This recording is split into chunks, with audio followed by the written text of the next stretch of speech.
MSD previu informação até você. E aí, como fazer muito com pouco? Dar exemplo e fazer a diferença. Bom, tem gente que dá desculpa e tem gente que vai lá e faz. Eu trago aqui João Henrique Lima Bezerra, que fez uma verdadeira revolução no CRAS das Moreninhas e hoje é adjunto da FUNSAT. Mas muito mais que isso, é alguém que se prepara para fazer a diferença. Um verdadeiro transformador, e se fosse você, ficava no vídeo.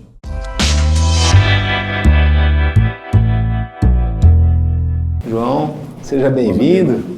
Feliz aqui ter você. Eu usei a palavra transformador na abertura, né? Eu lembro daquela revista Trip. Para quem é mais novo, não lembro o que eram as revistas, né? Mas a Trip tinha um prêmio Transformadores, né? Trip Transformadores, que mostrava pessoas fazendo diferença na sociedade, muito nível de Brasil e nível de São Paulo. E aqui em Mato Grosso do Sul, em Campo Grande, muitas vezes a gente tem pessoas que fazem essas revoluções, né? Que transformam uma determinada região, a sua rua, o seu bairro, a sua comunidade, né? Que faz alguma coisa pela cidade quando ela precisa de uma determinada demanda. Então, muitas vezes essas pessoas não ganham prêmios, né? Às vezes elas nem têm o reconhecimento que merecem. E muitas vezes as pessoas vão para essa atitude não porque elas querem, mas é por uma questão de necessidade. A tua história é um pouco isso, né? Seja bem-vindo. Hoje você está lá adjunto da FUNSAT, né? Mas atrás disso tem toda uma história, toda uma trajetória de muitos desafios na gestão pública, que é uma coisa, inclusive, que você também já estudou bastante. Ser transformador é muito mais uma questão de desafio, de vontade de desafio, vontade de fazer diferença, ou é simplesmente pensar no outro e pensar no coletivo? Bom, Danilo, ser transformador é você ter coragem, determinação, né? Que é o que faz sair da zona de conforto da reclamação e fazer alguma coisa, né? Justamente. Eu sou 21 anos casado, tenho 2 filhos, casado com a Renata, tenho um filho, Thales Henrique, Vitor Henrique, que foram fundamental nessa mudança. Trabalhei 10 anos no Atacadão, onde iniciei como empacotador de caixa. De empacotador de caixa? Fui repositor, depois fui televendas, encarregado de loja. Virei trainee em São Paulo, fui embora para São Paulo, fiquei 7 meses em treinamento nas lojas de São Paulo. Logo após assumi a gerência operacional do Atacadão em Brasília, onde fiquei por 2 anos. Depois fui para o Nordeste, fiquei em Juazeiro do Norte do Ceará mais 3 anos. E depois voltei para Campo Grande.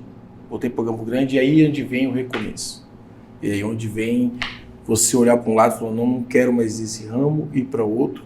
Entrei numa situação muito difícil, financeira, né? Onde aí... Porque é o preço, né? Preço a se pagar, né? Quando você fala da questão da coragem. Né? É a escolha que eu fiz, e aí saí da empresa, né? E aí eu coloquei o pé no chão e falei, e agora? Aí onde entra a importância da família, da sua base, né? Onde veio da minha criação, minha mãe é professora, meu pai taxista, e teu pai, inclusive, é nome de uma praça. O nome da Praça das Moreninhas, onde a gestão do Marquinhos, é um projeto proposto por, na época, vereador Chiquinho Teles, onde foi presidente de bairro junto com ele, colocaram esse projeto e homenagearam ele, né, que faleceu em 2019. A praça chama como? Disvaldo Souza Bezerra, Espetinho. Espetinho. Tem lá, Espetinho. Era o apelido era o dele. apelido dele na época do táxi, né? Na época do táxi era o apelido que ele tinha na praça. E ele ali foi a conjuntura, onde na mudança que nós tivemos, que eu tive, a minha família foi fundamental, porque sabe que é você sair do caviar para o nada. Aconteceu isso na minha vida. E ali minha esposa manteve do meu lado. Muitas famílias se desestruturam numa hora dessa. E na hora que você mais precisa. E aquilo ali, na hora que eu me senti um pouco depressivo, ela falou, não, vamos lá, vamos vencer. Nós vamos dar a volta por cima. E ela sempre acreditou muito no meu potencial. Então, ela foi, graças a Deus, uma pessoa que foi divisor de águas. E aí onde eu fui, montei meu comércio. E em 2014 entrei na política. Era comércio do quê? Eu tinha uma lanchonete, eu era chapeiro. Depois eu saí de um gerente para ser chapeiro. Para ser gerente de si mesmo e gerir meu negócio. Comecei vendendo 3 lanches, cheguei à noite de eu vender nas Moreninhas 300 lanches numa noite. No final de semana eu vendia 900 lanches. Era Tubarão Lanches, que é muito conhecida até hoje lá. Vendia frango assado aos domingos, né? É uma estrutura que eu tenho até hoje, dentro, em casa. Que é a história do correria, né? Tipo assim, o cara tá no atacadão, ele é correria, ele sai de empacorador e vira gerente. Ele vai tocar o próprio negócio dele, o negócio dele multiplica. Justamente. Porque é o ritmo, né? É trabalhar, é influenciar também, porque ninguém faz nada sozinho, né? Dá volta por cima. E aí entrei na política em 2014, comecei, né, trabalhei na Câmara, né, com o vereador Uring, e aí entrei na gestão do Marquinhos em 2017, e em seguida me chamaram no concurso da prefeitura, e eu assumi na FUNSAT mesmo, onde ali eu comecei a construir uma história. Você entrou pequenininho na FUNSAT, pequenininho quando a gente fala assim da função mais preliminar, porque todo mundo é importante, né? Mas muitas vezes a gente tem pessoas que ficam invisíveis, né? O atendente, quer dizer, ele é o cara mais importante da instituição, ele que recebe as pessoas, ele que acolhe. Às vezes ele não tem, ele é a própria estratégia sendo viva ali, né? Ele não tem total importância. Na FUNSAT, você passa por vários setores e hoje você está lá na gestão. Como que foi essa tua passagem por esses setores e essa experiência em outras épocas? Eu simplesmente peguei lá atrás do que eu vivi no Atacadão, comecei da base e cheguei a um cargo executivo e trouxe para a realidade. Eu tive que buscar a minha essência, que às vezes por consequências das escolhas acabei passando e apliquei, e Deus foi dando sabedoria. Só é uma frase que eu uso muito, né? O seu valor está atrelado ao seu nível de excelência. Por mais que tive iniciado lá como secretário de uma escola dentro da FUNSAT, eu fazia o meu melhor ali, né? Passei por outros setores, pelo PROINC, fui atendente na agência, mas eu fazia o meu melhor. Eu atendia a pessoa que estava ali como se fosse eu mesmo precisando de uma vaga de emprego.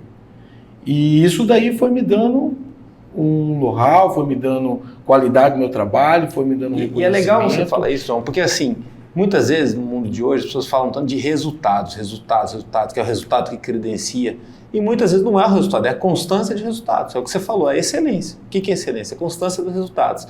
E a excelência ela pode estar em tudo.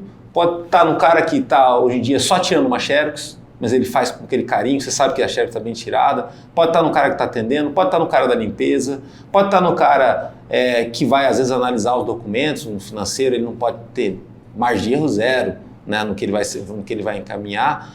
E também na questão do relacionamento interpessoal, né? Porque assim, quando sai de um setor e você vai para o outro, e vai para o outro, vai para o outro, e dá certo, para hoje conseguir dar certo com todo mundo nesses setores, porque você conhece essas áreas, também mostra a capacidade de alguém que se deu bem com as pessoas em todas essas áreas, né? Que é o que se espera do político hoje, né? O político ele tem que colher, né?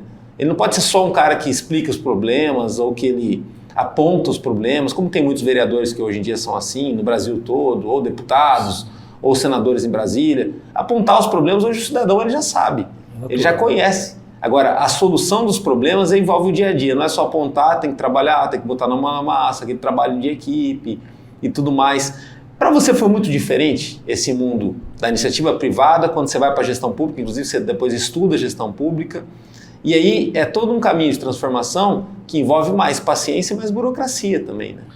Burocracia, mas aí a empresa privada foi fundamental porque você trazer para a gestão pública o profissionalismo, o resultado, você trabalhar em cima de resultados. E quando o prefeito Marquinhos me oportunizou a coordenação do CRAS das Moreninhas, ali eu vi, falei, aqui é a hora do upgrade. Pegamos o CRAS. Quer dizer, a notícia correu. A notícia correu. Você estava na FUNSAT, trabalhando, um baita de um cara, como tem muita gente assim hoje em dia, que pode estar vendo a gente. O cara é batalhador, o cara é correria, a notícia corre. Quer dizer, imagina, o prefeito, o prefeito, hoje a prefeita, ele tem mais de 20 e tantas mil pessoas sob o olhar dele trabalhando para ele. Aí ele vai lá, para ele olhar para uma pessoa, fala, puxa, essa pessoa merece uma chance. Às vezes não é fácil, né? É meio que olhar a agulha no palheiro. Por morar na Moreninhas há 38 anos e conhecer o território, isso facilitou ser formado na área da gestão pública. E quando eu cheguei no CRAS, eu me deparei com uma situação, falei, puxa, a gente precisa reerguer, porque... O CRAS é onde faz assistência social? Centro de Referência de Assistência Social. Que né? Vai em várias regiões de Campo Grande. Todas as regiões de Campo Grande tem o CRAS, né? Ali o território das Moreninhas atende, são referenciadas mais de 11 mil famílias referenciadas. onde tem atendimento, cobertor, segunda via de RG, sacolão, né? A questão do Bolsa Família, para entrada no benefício, tem que passar pelo CRAS. Então ali é para atender o vulnerável. Centro de referência de crianças, né? E no contraturno da escola, quando a mãe não tem condições de cuidar, vão para lá. Ah, vira também uma creche? Vira, ali tem. Nós pegamos o CRAS com 40 crianças, quando eu saí tinha 110 crianças. Né? Nossa, em dois períodos. E dentro do CRAS, que eu encontrei uma equipe e falei assim, ó, entreguei o desafio para eles. Uma frase que sempre usei lá, e levo comigo, sozinho ninguém faz nada. Né? E trouxe eles para dentro do compromisso. Só que estavam na época desacreditados, né? Porque não é fácil você fazer gestão pública. É burocrático. É verdade que esse CRAS que você cuidou da região, que deve ser também a realidade, infelizmente, de vários CRAS em Campo Grande, não por conta da prefeita, porque a prefeita assumiu a gestão faz quase um ano, né? Ele não passava por uma reforma há mais de 20 anos, 30 anos. Só para você ter ideia, o prefeito, há 3 mandatos atrás, tinha placa na frente dele. Né? Então, assim, e lâmpadas queimadas, vidros quebrados. E eu vi assim a situação também da questão da gestão. Não é culpa, muitas vezes não é culpa da gestão. Acho que o gestor tem que encontrar a solução, como você falou, não se apoiar no problema.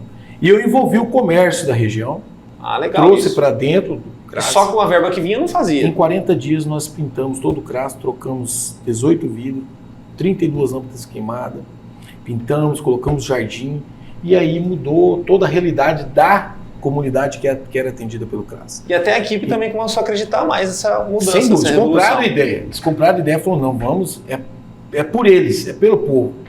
Não somente o desafio de como de um gestor, mas se atender, você vê que aquela criança precisa melhorar a alimentação dela. Então vamos atrás de parceria para fazer uma horta. Criamos uma horta, plantamos rúcula, alface, couve, para auxiliar. E aos finais de semana, na sexta-feira, fazíamos o kit para eles levar para casa para alimentação junto com a família. Então, assim, isso daí, a Adriane Lopes, como ela tem muito uma visão de gestão, a cuidar de gente, cuidar das pessoas, ela teve um olhar diferente para lá. E aí meio que rolou o encontro de vocês. Você está ali, né? Vamos botar assim pro resto da cidade, silenciosamente, fazendo uma grande mudança numa área que era super importante, e ela como vice cuidando da parte da assistência social, acompanhando vários trabalhos e buscando pessoas que fazem diferença. Sim. Aí vocês se conhecem. Eu não me conhecia. E aí dá tudo certo. Amizade à primeira vista, e entendimento, e valores em comum, e parcerias, algo que depois culmina onde você está hoje. E aí depois disso ela começou a acompanhar mais o CRAS das Moreninhas, que também rola meio que o lance da Moreninha ficar um pouco isolada, né? Tanto pela distância e tal. E isso é ruim, né? Os prefeitos ou prefeita que está hoje, ou vereadores, não pode ir lá só na época do voto. Tem que estar acompanhando tudo, porque precisa o tempo todo. E eu acho que é o trabalho que ela está fazendo hoje, atendendo mesmo esse povo vulnerável, cobrando os secretários para que dê essa atenção redobrada para essas pessoas. Está presente ali. Está presente ali dentro. Tem esse projeto que vai nos bairros, aí é uma vez Todos em Ação. Todos em Ação, né? Já é que meio que conectou a gestão e agora às regiões periféricas de Campo Grande. O plano do bairro, já para levar esse atendimento em todas as secretarias tem região que pensa que é bairro, mas não é bairro, é parcelamento só, né? Justamente. É duro, até para a dignidade do cara, né? Tá lá escrito. E ela quer até entregar o mandato dela, e eu acredito que ela vai conseguir atender toda essa população, todas as pessoas que precisam desses atendimentos, e muitas vezes nem sabem que tem esse atendimento dentro da prefeitura, que é para existe a gestão pública, é levar para as pessoas o serviço público e para atender. E depois dali a gente foi construindo, e aí culminou o CRAS se tornou referência, com moção na Câmara de Vereadores que nem conhecia o trabalho. Realizamos no Dia da Mulher um trabalho violento com mais de 300 mulheres, com exames, saiu na imprensa, né? Um trabalho que é feito todo em equipe, um time extraordinário que tinha. Ou seja, passou a ser um ponto de destaque naquela região. Na região. E dentro, na verdade, se tornou dentro de Campo Grande. Foi dentro de Campo Grande. CRAS, referência dentro de Campo Grande. E aí, através desse trabalho, quando eu assumi, resolvi fazer uma pós-graduação na área, que é Gestão SUAS, que é o Sistema Único de Assistência Social, já para me capacitar e conhecer mais do sistema, a parte Você técnica. tem a graduação em gestão pública, a pós-graduação em gestão SUS, que é super importante, porque sem conhecer o sistema a pessoa não realiza nada, o gestor, e está fazendo também o MBA em cidades inteligentes. Né? Isso. Claro que você convive com outros alunos também, né? Conversa também, professores e tudo mais. Da teoria para a prática, para a gente chegar lá e ter uma cidade melhor, um Brasil melhor, ainda falta muita coisa? O que falta? Ou falta principalmente entender que assim, olha, com o que tiver, vamos fazendo. Não, nós para você ser inovador, para você fazer a diferença, você tem que buscar. Né? Semana passada eu estive em Brasília, né, a trabalho, gestão, e foi conhecer um pouco do trabalho da Secretaria de Desenvolvimento Econômico e Trabalho e Renda do Distrito Federal, onde o secretário me mostrou o trabalho realizado dentro do DF, do Distrito Federal. E assim, aí a gente vê que dá para fazer muita coisa ali. Espelhar, né? Isso, justamente. Trazer algo, tá? Trazer algo para cá que nós vamos realizar. Em breve vai ser lançado um projeto já com o modelo do DF aqui dentro, podendo atender várias pessoas e dentro hoje onde eu estou, que é a empregabilidade. Né? Você levar a capacitação, que é a ponte para pessoas conseguir chegar até o emprego, fidelizar. Porque você olha a FUNSAT hoje com 1.800, 1.900, 1.700 vagas e você não consegue preencher muitas vezes 10% disso aí. Aí a gente começa a entender o porquê. Mas aí ninguém consegue, porque vamos supor, a empresa, se ela abrir também para 500 vagas e ela tentar fazer o processo seletivo, ela também não consegue. E aí tem gente que vai falar assim, a culpa é do trabalhador. Não é só isso, é toda uma questão que o Brasil ainda está aprendendo a lidar com a alavanca social. Né? Que a alavanca social envolve qualificação, emprego, né? E crescimento do emprego, que é tudo que envolveu a tua história. Né? Você cresceu pegando a atitude, mas também de se capacitar, de buscar excelência de várias formas. Né? Ou seja, você é um cara que gosta de encrenca, que você já estava na encrenca do CRAS, que era uma baita encrenca, aí você estabilizou lá e resolveu. Aí você buscou uma encrenca ainda maior, que é mexer com a parte de emprego. Né? E essa parte de emprego, ou seja, até quando ela está boa, é difícil de mexer também, porque aí vem a questão de perfil de vaga e tudo mais. Né? Como foi essa transição e como está sendo esse trabalho na FUNSAT, que tem aparecido bastante, tanto pelo lado bom quanto pelo lado ruim. Né? O próprio PROINC também é uma celeuma eterna na imprensa, fala-se tanto, às vezes na Câmara também coloca-se. As pessoas em si também não entendem muito o que é o programa, porque tem um teto total de contratação. Mas a Prefeitura não atinge esse teto total, porque está sempre gente saindo também do PROINC para buscar uma vaga de emprego melhor, ou até também, às vezes, o diarista, né? O cara faz uma diária e ganha R$160 por diário, 150, ele larga a mão de PROINC, ele vai ganhar dinheiro de outra forma, né? Pro bem da família dele. Primeiro, assim, eu sou uma pessoa que tem muita fé em Deus. Eu creio muito, né? Que Deus coloca a gente ali. E Deus colocou com a missão de ajudar as pessoas. No CRAS foi assim e hoje não está sendo diferente. A missão hoje é de empregar as pessoas, levar dignidade, levar comida para a mesa das pessoas. A questão da empregabilidade depende muito também do comportamento. É o comportamento das pessoas. A capacitação, as pessoas entenderem que ela precisa e que as empresas e o empregador hoje estão buscando o quê? Mão de obra qualificada. Às vezes você sai dali com 2, 3 cartas de emprego, você não consegue nenhuma. Peraí, não é só o empregador. Peraí, não é o poder público. Nós lançamos nessa gestão, eu junto com o Paulo da Silva, que é um grande mestre também, um grande professor dentro da FUNSAT, o Feirão de Oportunidades, onde nós levamos os empregadores para dentro da FUNSAT com os seus RHs. Assim, parei os 2 RH. Você bota o RH da empresa e o RH da FUNSAT, que eles se trocam ideia por telefone todos os dias. Mas ali na hora os dois juntos, o empregado sai com contratação imediata. Alguns já saíram direto com a carta de encaminhamento, com o exame médico, para fazer exame médico. Então, isso daí são as alternativas que a gestão pública está levando, juntando com o poder privado e levando para as pessoas. Só que muitos ainda não entenderam que também precisam deles. O que é a parte deles? O que está faltando para mim? A gente tem que se perguntar. Referente ao PROINC, os beneficiários do PROINC sabem que aquilo ali não é eterno. Quanto tempo de contrato fica, mais ou menos? Hoje, na nova lei, são 24 meses. Passa rápido, 24 meses. Muito rápido, 2 anos. 2 anos. Quer dizer, você tem 2 anos, a FUNSAT oferece curso, mas não tem só a FUNSAT. Mas até para entrar no PROINC, o cara tem que estar um tempão sem estar trabalhando. Hoje, a nova lei tem que estar 1 ano fora do mercado de trabalho. Tem que estar bem sofrido. Está bem sofrido ali. Isso é uma questão que nós estamos levando para a Câmara, né, para ser debatido, Porque um cidadão, pai de família, não vai ficar um ano desempregado, morrer de fome. Então vamos tentar reduzir isso para 6 meses, né? E hoje, na atual lei também, quem já foi beneficiário do PROINC não pode retornar ao programa. Vamos colocar também, para ser votado, ele poder voltar uma vez, ele sai do programa, fica 6 meses fora, pode voltar uma vez. Ele vai ter esse período para ele buscar algo lá fora. Que eu acho que seria muito da pessoa. Por quê? Você tem que se perguntar, onde eu quero estar daqui 2 anos? Será que eu vou querer continuar sendo PROINC sempre? Mas aí também é meio que a qualificação. Vocês botaram uma qualificação, parece, é uma coisa inédita, pro PROINC tá também entendendo essa situação. Olha, eu estou participando disso para chegar lá, para poder atingir tal coisa. E também eu posso sair para arranjar um emprego. Não é proibido ele sair no meio do contrato para arranjar um emprego.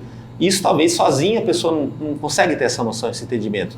Com uma capacitação, uma orientação, ela chega lá, ou até fazendo um curso. A FUNSAT tem uma escola dentro ali do prédio, muita gente não sabe, mas ajuda muito nisso também, né? Então, até hoje nós capacitamos mais de 1.200 beneficiários do PROINC, né? Desde nós iniciamos em setembro, né, essa capacitação, assumimos a gestão, então até hoje já passou de 1.200. Quer explicar para os caras o que é o PROINC, como funciona, para que é, o mercado de trabalho? Porquê, e até mesmo um curso, né, de comportamento profissional, para como ele se comportar e buscar algo a mais.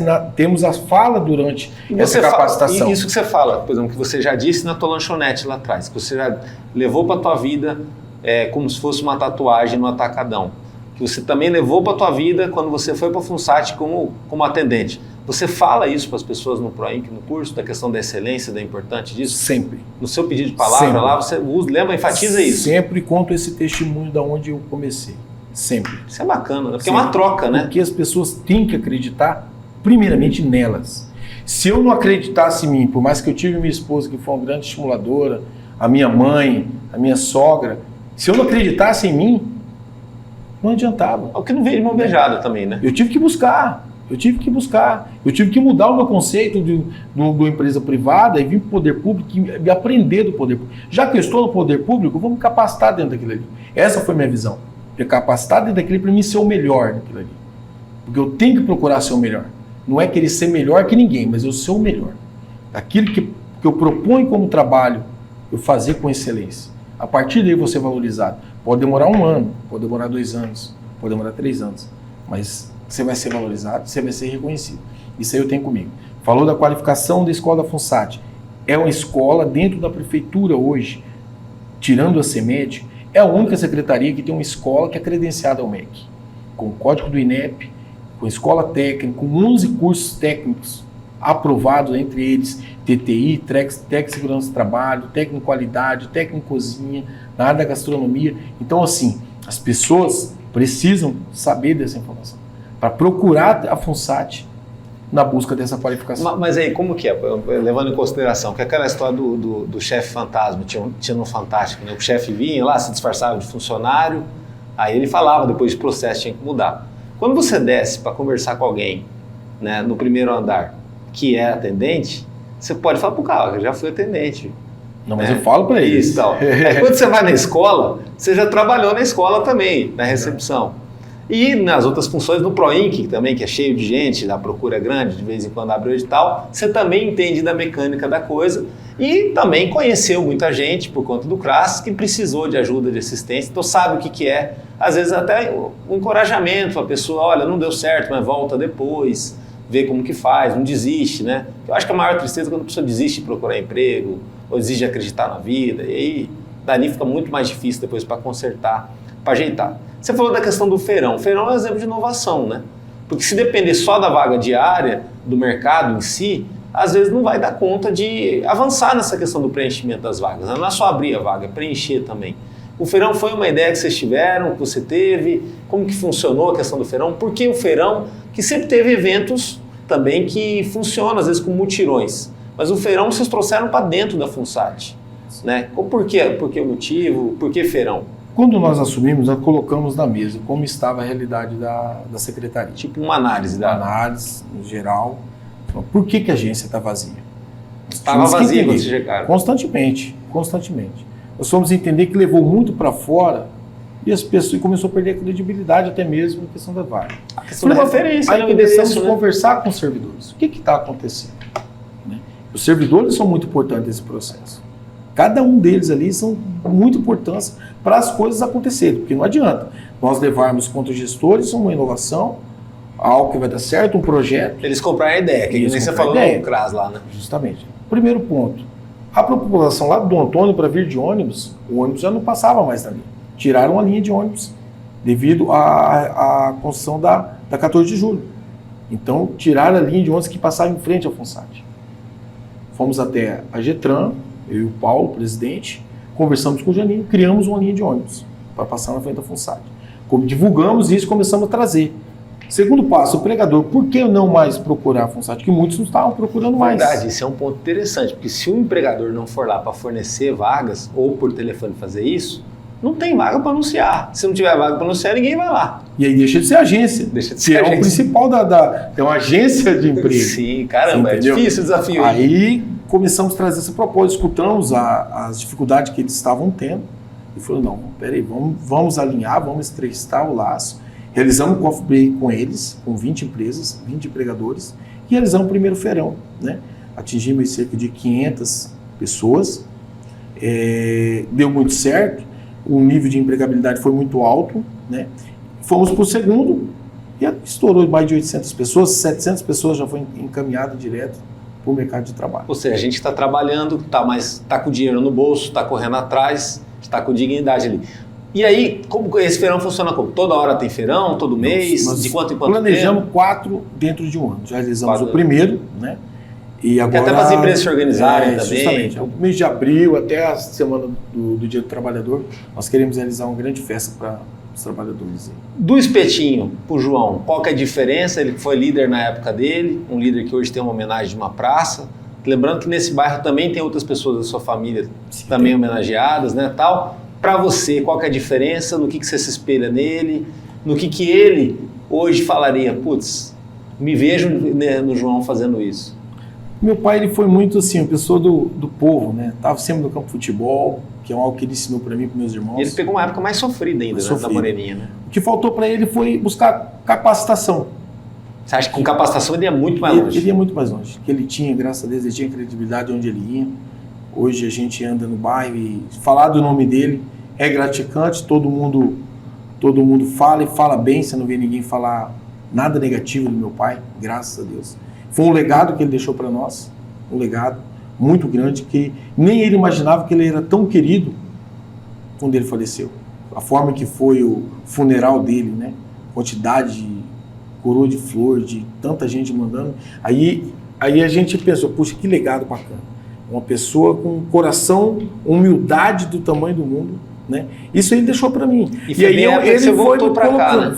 Aí comecei trabalhando numa campanha do Reinaldo, a primeira junto com ele. Ele saiu governador. E aí ele falou, não, você vai caminhar comigo, filho. E comecei a caminhar nas campanhas políticas, eu e ele. Eu levando mais o lado profissional, eu me profissionalizei na área, né? E começamos a caminhar junto. Desde 2014, aí culminou aí de eu seguir. E aí ele começou a recuar e desanimar. Em 2019 aconteceu de ele vir ao óbito. Mas se ele tivesse capacitado, estudado, eu tenho certeza que ele iria muito longe também. A Moreninhas, tem gente até que fala que tinha que virar uma cidade. Por ser tão peculiar, por ser tão diferente, ter uma cultura própria, ter uma identidade muito ativa, né? E ter muitos expoentes lá. Tem muita gente boa que sai das Moreninhas e faz diferença no estado, faz diferença em Campo Grande, em outras áreas. E ser da Moreninha não é muito fácil.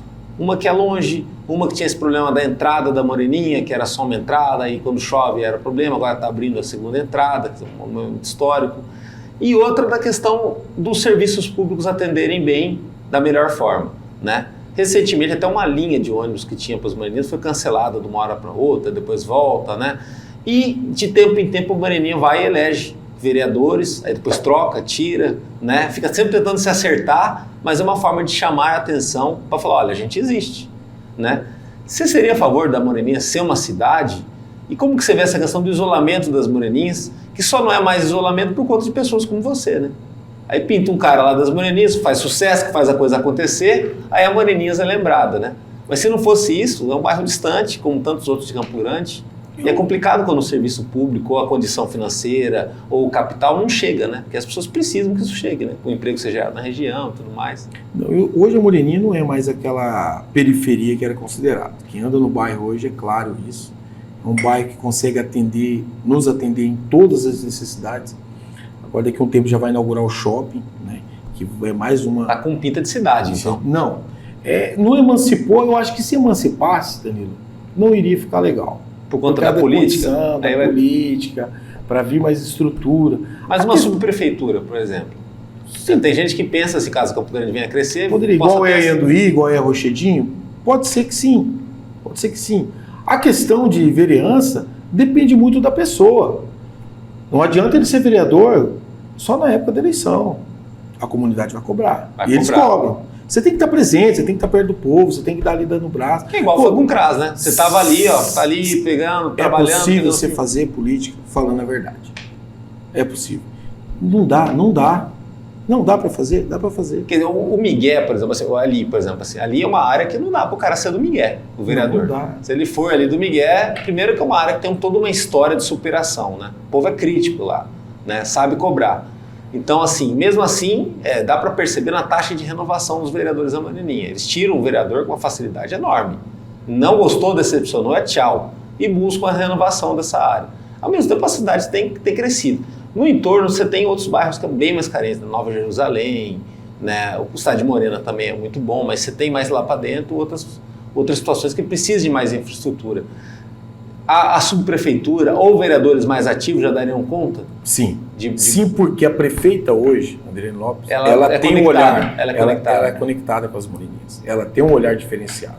Só que muitas vezes precisa do legislativo, que está no bairro, olhar também dessa forma. Não olhar só com retorno. O erro é o interesse pessoal. Não só vai me interessar algo. Ou a superficialidade também, né? Se não me interessa, não vai trazer um retorno? Para mim não interessa. Que é a diferença do cara que mora lá, que conhece lá, que tem raiz lá, pro cara que passa lá uma vez no mês, faz uma selfie, reclama de uma coisa, né? Isso. Aponta o problema e vaza. Aí vai para a rede social e faz isso. Justamente. Muitos estão se apoiando nisso. Não, peraí, eu vou ali no UPA Almeida, tem um mato do lado. Porque eu sou contra a gestão, eu vou fazer isso. É a mesma forma que muitas vezes utilizo do Proinc. Aí tem um determinado site, porque é ligado à oposição, não, vou lá, vou ficar batendo algo que não é nem verdadeiro. Você acaba batendo até nas pessoas, né? Que estão ali no meio, que tem nada a ver com a que estão fazendo cumprindo a lei no que ela está, entendeu? No que ela é. Então isso muito vai de interesse pessoal. A partir do momento que eu deixo o interesse pessoal de lado, eu vou fazer gestão pelas pessoas, foi quem colocou cada um ali, as coisas vão ser melhores. A própria sociedade enxerga, né? Agora, é nítido, olhando a tua trajetória, fazendo um dashboard da tua carreira na gestão pública, você tem assistência social e você tem emprego. Você tem duas áreas muito importantes, tanto em nível de Brasil, como você foi lá em Brasília, conversar com outras pessoas sobre isso, sobre recursos para essas duas áreas. A FUNSAT é a Fundação Social do Trabalho, então ela tem uma área social também. E no CRAS você lidou com a parte social mais extrema da coisa. Como que a gente pode fazer futuramente no Brasil ou na nossa região para que isso esteja mais interligado? E aí exista, no caso, a tal da alavanca social.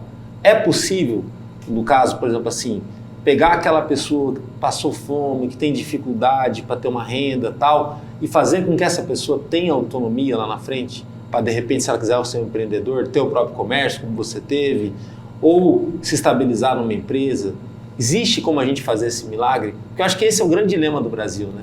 Existe, mas muitas vezes não... Só com assistencialismo não vai, não, né? Não vai. Muitas vezes não depende mais da pessoa do que do poder público. O poder público consegue fazer, mas muitas vezes a pessoa não quer.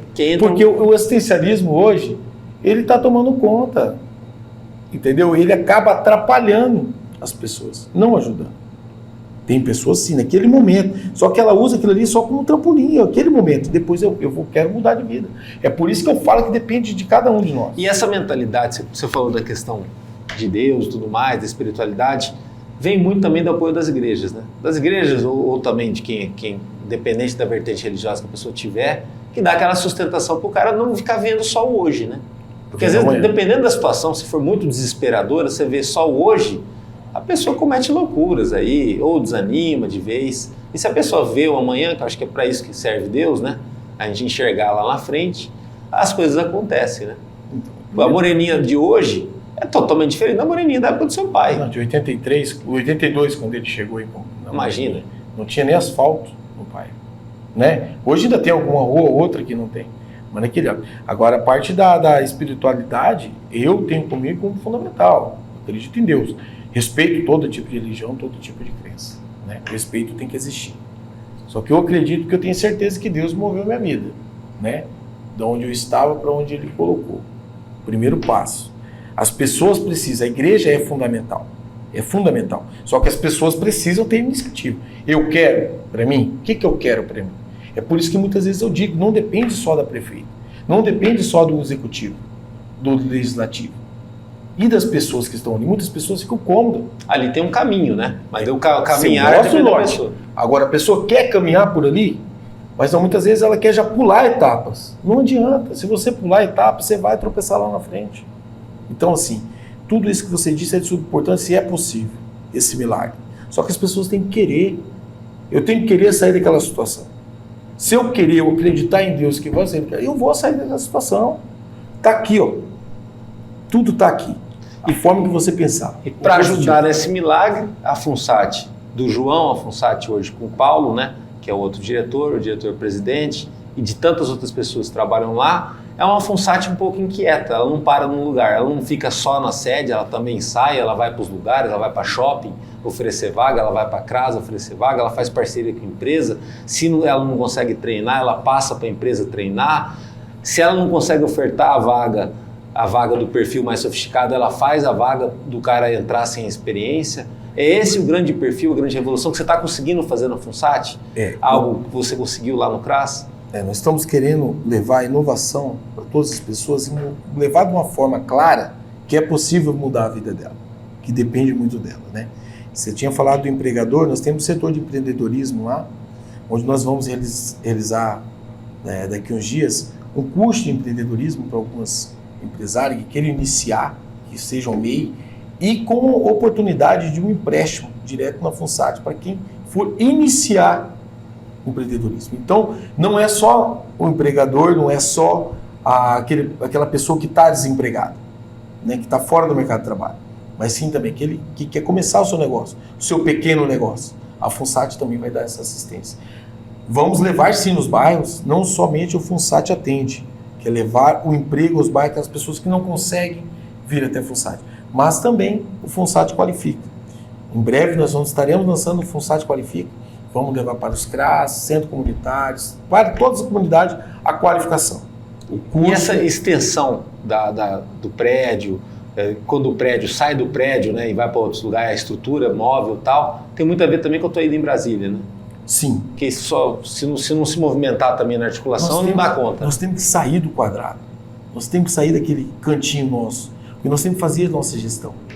Eu não posso ficar parado. Eu e o Paulo, a gente não fica parado ali. Vamos buscar alternativa. É para atender a nossa gente. Porque essa é a nossa missão. Deus não coloca a gente no poder, num lugar, para ser melhor que ninguém. Entendeu? Nem porque é passageiro. Mas no momento que estiver ali, nós vamos tentar mudar as vidas das pessoas. Vamos tentar ajudar as pessoas. Porque lá atrás alguém pegou na minha mão e me ajudou. Alguém falou, vamos, dá para ir. Dá para você chegar. Mas eu acreditei em mim. Por isso que eu digo que muitas vezes depende de cada um. E eu tenho certeza que Deus direciona o que tem que ser feito. Obrigado. Parabéns aí. Sirva de exemplo para muita gente essa nossa conversa. Obrigado. Você acompanha o nosso trabalho no www.msdia.com.br ou lá no YouTube tem os cortes, as entrevistas completas e também muita coisa na rede social do MS Dia, no Instagram e no Facebook. Até a próxima.